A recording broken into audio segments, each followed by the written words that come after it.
మీ అవినీతి కోసం ఈ కార్యక్రమాన్ని చేయడం సమంజసమండి. ఇవాళ రాష్ట్రంలో ఎన్ని మెడికల్ కళాశాలలు ఉన్నాయో చూడండి, ప్రైవేట్ మెడికల్ కళాశాలలు.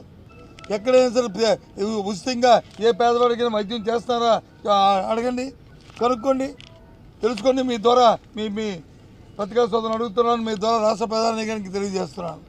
అదే ప్రభుత్వ మెడికల్ కళాశాలలో ఉన్న ఆ కళాశాలలో ఉన్న తెలమనండి, అక్కడ జరుగుతున్న వైద్య సదుపాయాలు చూడమనండి. ఏ ఒక్కరైనా ₹1 అయినా సరే చెల్లించాలా అవసరం ఉన్నదాన్ని పరిశీలించమండి. చెప్తున్నారు పీపీ మాల్ అంటే పెద్దని నంగనాచి కబుర్లు చెప్తున్నారు. ఇది చాలా తప్పు, ఇది చాలా దోపిడీ.